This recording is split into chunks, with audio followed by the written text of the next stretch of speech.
Bonjour à tous, aujourd'hui vidéo astuce pour votre voix. Comment savoir si une chanson peut vous correspondre ou pas? Et ça, bien sûr, avant même de se flinguer la voix, avant même de vous apercevoir que cette chanson ne vous correspond pas. Pour ceux qui ne me connaissent pas encore, je m'appelle Cédric, je suis professeur de chant et coach vocal. Je donne des cours ici, dans mon QG à Évreux ou via Skype, en cours de chant en ligne. J'ai créé cette chaîne YouTube pour venir en aide à tous les chanteurs, que vous soyez débutants ou avancés. Alors pour toi, oui, toi là, qui est en train de regarder cette vidéo en ce moment même, si ta voix c'est quelque chose de très important, que tu es à la recherche d'astuces, de tutos, de conseils pour te guider dans ton aventure vocale, je dois te dire que tu es tombé au bon endroit. Je t'invite dans un premier temps à t'abonner à ma chaîne pour débloquer tout son contenu et en deux, de t'imprégner de toutes mes vidéos. Tu verras, il y en a quand même un bon paquet.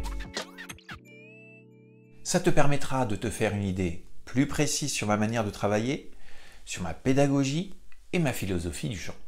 Bon, après tout ça, astuce pour voir si une chanson nous correspond ou pas, c'est maintenant.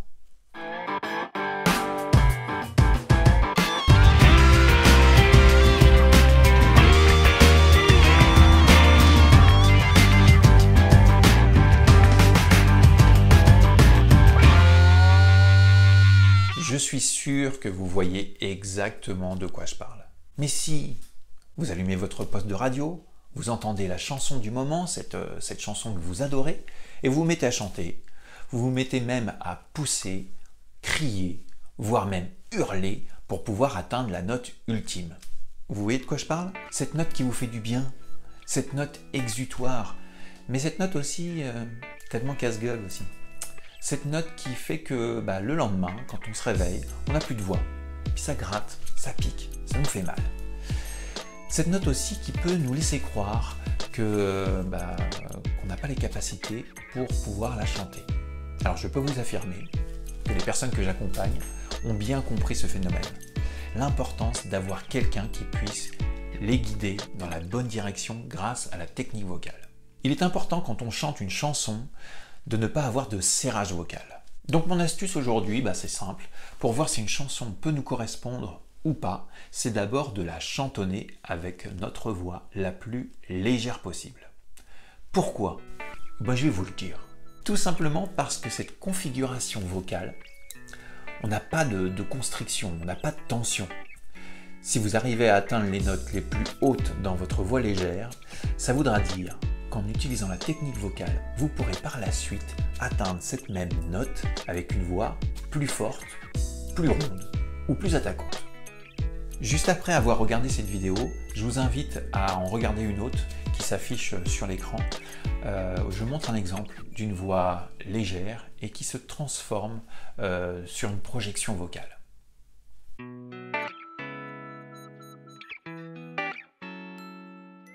Pour qu'il n'y ait pas de confusion pour tout le monde, ce que j'appelle une voix légère, c'est une voix où nous avons éliminé certaines fréquences graves. Pour être plus précis, c'est notre mécanisme 2, notre mécanisme léger. Les mécanismes, c'est quelque chose qui porte à confusion pour vous? Je vous laisse cliquer sur l'autre lien qui vient de s'afficher sur cette vidéo. Vous allez tomber sur une vidéo qui va vous expliquer nos différents mécanismes. Et une fois que vous avez tout compris, revenez me voir dans cette vidéo. Alors cette voix légère, comme je le disais, elle ne doit pas avoir de constriction ni de tension. Ça doit être quelque chose qui doit être le plus simple possible pour vous, le plus naturel possible. Comme si vous étiez en train de reprendre votre voix d'enfant. Comme si vous étiez en train de regarder par exemple les Schtroumpfs à la télé qui sont en train de se promener dans la forêt et que vous les entendez faire la la la la la la la la la la. Il m'arrive parfois de faire le Schtroumpf, oui, je l'avoue, le Schtroumpf. Une fois que vous avez trouvé cette configuration laryngée, amusez-vous sur les chansons que vous aimez. Si vous arrivez à atteindre les notes les plus hautes avec votre voix de tête sans avoir de constriction ou de tension, cette chanson est peut-être faite pour vous. L'avantage de faire ça, c'est que vous n'allez pas vous flinguer la voix, vous allez la préserver plutôt. Ça va vous orienter rapidement sur les choix des chansons que vous pouvez faire ou pas. Alors, bien sûr, je ne parle que des envolées, hein. Je ne dis pas dans cette astuce que vous pourrez atteindre les notes les plus graves. Ça, c'est dans une autre astuce que nous verrons un petit peu plus tard. Amusez-vous avec ça, dans la voiture, dans la salle de bain, et racontez-moi dans les commentaires, parce que j'aime bien parler avec vous, comment vous avez vécu ça. Est-ce que ça coince? Est-ce que ça coince pas? Est-ce que ça vous a aidé? J'aimerais savoir tout ça. Avant de faire votre grosse voix, attendez d'être imprégné de la chanson dans votre voix légère avant de parler de puissance vocale. D'accord? Sur ces quelques mots, je vous laisse. Je vous souhaite une très bonne semaine. À très bientôt. Bye bye.